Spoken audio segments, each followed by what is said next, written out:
in orbit. We have followed in their footsteps to get us where we are today.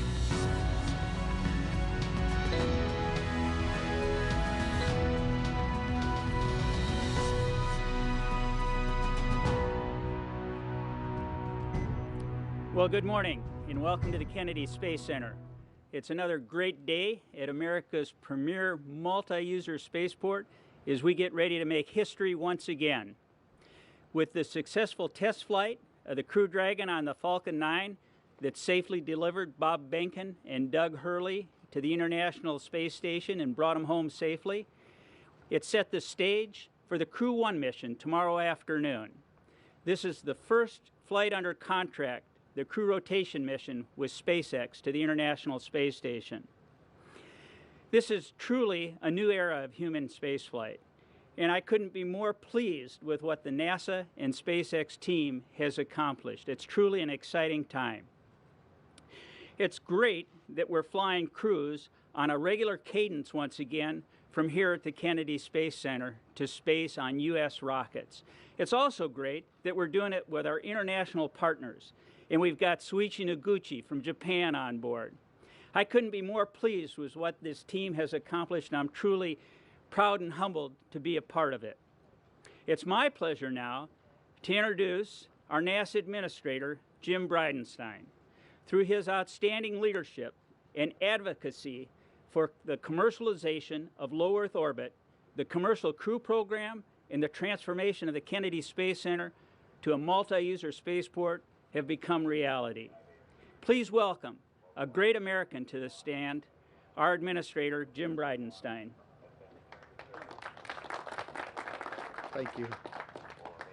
Well, thank you, Bob, for that introduction, and thank you for your amazing leadership here at the Kennedy Space Center, which has become now a truly multi-user spaceport, and we're looking forward to so many great things happening right here at Kennedy in the years ahead. But yes, this is another historic moment. It seems like every time I come to Kennedy, we're making history, and this is no different. The history being made this time is we're launching what we call an operational flight to the International Space Station. Make no mistake, vigilance is always required on every flight. But as Bob said, this is under contract. And another first for NASA is that this flight is certified by the FAA, the Federal Aviation Administration. We have Steve Dixon here, and I'll be introducing him here in a few minutes, the administrator of the FAA. But the whole goal here is to commercialize our activities in low Earth orbit. NASA wants to be one customer of many customers in a very robust commercial marketplace for human spaceflight in low Earth orbit. But we don't just want to be one of many customers, we also want to have numerous providers that are competing against each other on cost, on innovation, and on safety, ultimately bringing more access to space than ever before. We, of course, have had success with commercial resupply of the International Space Station, where we're buying services to get our equipment and hardware and experiments to the ISS. Now we are having success with commercial crew. And of course, tomorrow's flight is the next major milestone in this development. And of course, the next big phase is commercial space stations themselves, where we have private capital and NASA as a customer as well, ultimately capitalizing, funding, and moving forward for this new era in human spaceflight, where again, NASA is just one of many customers and numerous providers are competing on cost and innovation. The ultimate goal is to have more resources to do things for which there is not yet a commercial marketplace, like go to the moon and on to Mars under the Artemis program and the Moon to Mars program. That's ultimately what we're trying to achieve here. And because of what's happening today, all of these things are going to be possible in the future. So this is a very exciting time for NASA, and these are, again, historic firsts. So tomorrow's launch is licensed by the Federal Aviation Administration. Steve Dixon has become a good friend of mine. He is the administrator of the FAA, and of course, he's a graduate of the Air Force Academy, an F-15 pilot by trade, who went to work for Delta, flew the line at Delta for 9 years. By the way, he got a law degree in the midst of all this. And then, of course, he went into management at Delta as the Senior Vice President of Flight Operations before taking the helm of the Federal Aviation Administration. So please welcome Steve Dixon to the microphone.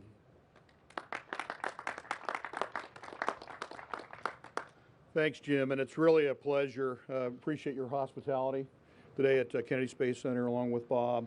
It's an honor to for the FAA to partner with NASA and SpaceX on the first operational Crew Dragon launch. You know, this is what happens when you add a drop or two of rocket fuel to ingenuity. There's tremendous opportunity. We've all dedicated countless hours to making sure this launch is both safe and successful. The FAA's job in this mission and in commercial space generally is to protect public safety, property, and national security. And we have the right skills and the right workforce and the right team to get this done. We've actually been doing it for many years, but this is our first manned or orbital space flight. So we're really excited and really privileged to be able to participate here today. In calendar year 2020, the FAA has licensed 31 space operations thus far. In fact, we set a record in the month of October with 6 in 1 month. And we expect to license 56 more space operations, so just about one a week in 2021. So really an exciting time in aerospace in the United States. In and of themselves, these numbers are very impressive, but they really are just the tip of the iceberg about what's to come. Once space tourism turns the corner, we think we'll see likely topping 100 operations a year. So we are prepared for that.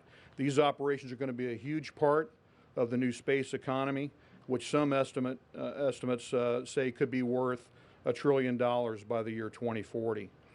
And it's my job, under the leadership of Transportation Secretary Elaine Chao, to make sure that the U.S. is a doorway, not a barrier, to this innovation. We recently finalized the Streamlined Launch and Recovery Licensing Requirements Rule. The new rule will allow space launch operators to use a single license for multiple launches from multiple launch sites. It strips out very prescriptive requirements and injects flexible performance-based criteria. We told this industry we'd be right out there on the launch pad with them, and we've kept that promise here today. As we've cut red tape, we're also helping to establish our nation's space transportation infrastructure. To date, we've licensed 12 spaceports with several potential sites in the pre-application phase for consideration. And we've established an FAA Office of Spaceports that will help us determine what services, rules, and regulation will be needed to support spaceports. And along with this, a whole suite of game-changing technologies and procedures to safely integrate space operations into the National Airspace System. By the start of next year, we plan to deploy a prototype of the Space Data Integrator, or SDI as we call it, that will feed real-time telemetry data from the space vehicle into the FAA's traffic flow management system so that we can manage air traffic much more surgically than we've been able to do historically. With SDI, we'll be able to block off less airspace for a space operation and release that airspace more quickly so it's available for other airspace users. And to complement SDI, we're already using time-based air traffic procedures to help us better manage the flow of aircraft around a space launch or reentry. This is also, I think, an inspiring time for young people as well. We want young people to know what the opportunities are in aerospace and space in particular that can come from a career, and we're working to reach kids of all ages. As a matter of fact, I'm going to be watching tomorrow's launch with a group of kids from Tulsa, Oklahoma, who really have the dream of going to space that's within their reach in ways that it never was for my generation. So I'll just leave you with this. Tomorrow's Crew Dragon launch is a great example of American ingenuity, but it's also a tremendous example of global leadership and partnership. But there are even bigger and better days to come. America is watching, and the entire world is too. They want to see this industry continue to do great things. And from what I've seen, this industry is stepping up to the task. And to that point, it's my privilege now to introduce Hiroshi Sasaki-san, who is the Vice President of JAXA. Thank you.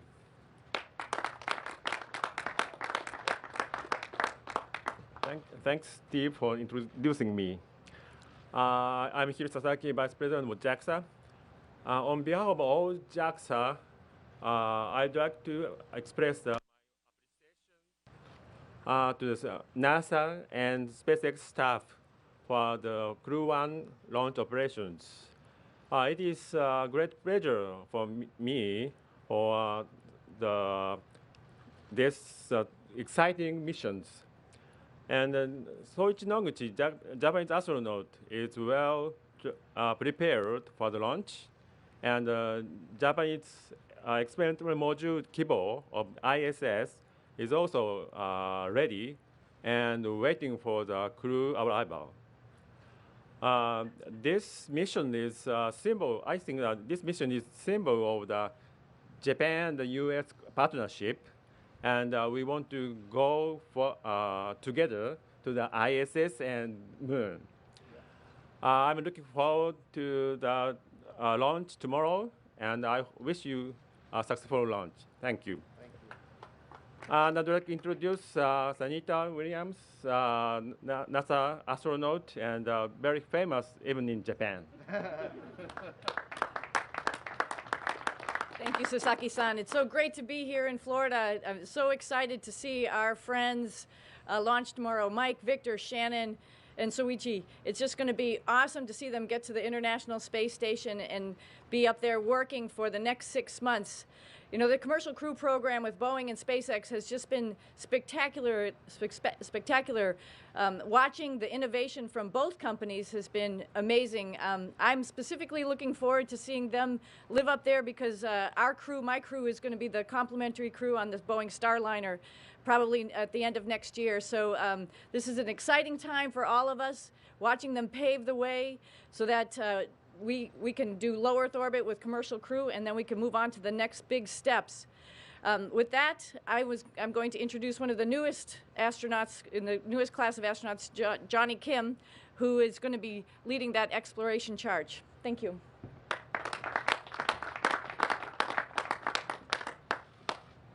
Hi, good morning. My name is Johnny Kim, and I'm honored and privileged to be here. It's crazy to be thinking about what we're going to be doing tomorrow. It's hard to imagine how far we've come. The first certified flight of a commercial vehicle launching 3 American astronauts and an international partner to the space station. We're here because of the thousands of people who work behind the scenes. We truly stand on the shoulders of giants, from former astronauts to our administrator and our international partners. We wouldn't be here if it wasn't for everyone. You've heard of all the benefits that Commercial Crew Program is bringing to the American people, to humanity. But what I'm most excited about is being able to see 4 of my friends launch on that rocket tomorrow. They're brothers, sisters, parents, children, but they're all humans, and they represent us and everything that we stand for humanity. And the successes of the Commercial Crew Program and the ISS, which has been habited for 20 years, has set the stage for future space exploration as we go deeper into space, as we return to the moon and beyond. So I am greatly privileged and honored to be here, and looking forward to tomorrow.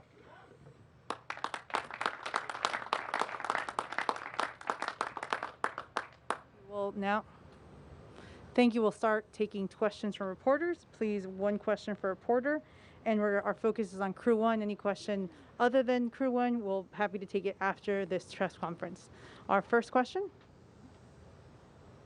Hello, Marcia Dunn, Associated Press for Mr. Bridenstine. Elon Musk has been tweeting this morning that he's not feeling so good, and some of his COVID tests have come positive, some are negative. What's he telling you personally, and are you going to allow him to be in launch control or crew quarters even if his next test comes back positive? I mean, negative. Sure, sure. So I talked to Elon 2 days ago before this news came to be. I'll tell you, when somebody tests positive for COVID here at the Kennedy Space Center and across NASA, it is our policy for that person to quarantine and self-isolate So we anticipate that that will be taking place. And we're looking to SpaceX to do any contact tracing that is appropriate. And then, of course, if there are changes that need to be made, we will look at those. But it's very early right now to know if any changes are necessary at this point. We just don't know. Hi, Lauren Gresh with The Verge. My question's for Jim. Crew 1 comes at a very transitional time for our country, and as we prepare for a new administration, I'm curious, what are your hopes for the Commercial Crew Program, the future of human spaceflight at NASA, and how do you plan to work with any successors that to ensure a good future for the program? So when we think about the Commercial Crew Program specifically, and I've said this a lot, we are exceptionally grateful to the leadership of Charlie Bolden and his commitment going back many years, and then of course Robert Lightfoot, and then the leadership that I've had. So this is a program that has spanned multiple administrations, and I have always said, and I will continue to advocate for NASA creating sustainable programs. That's what we look for, and that's something that I think we are achieving with the Artemis program. We have seen now bills in the House and in the Senate receive strong bipartisan support that fund the human landing system for the moon, that fund the Artemis program, and the things that we need to do to achieve what we would say sustainable programs. We're thinking about programs that last not just decades, but even a generation. I would like to see, a day when my children are my age and we have people living and working on the moon and, in fact, on Mars. So to achieve that, we're gonna need to have strong apolitical bipartisan support. We have worked for that day in and day out since the day I came to NASA. That was my commitment. And I look at what's happening in the House and the Senate, and I am confident that we have strong bipartisan support that will result in a sustainable program. Thank you.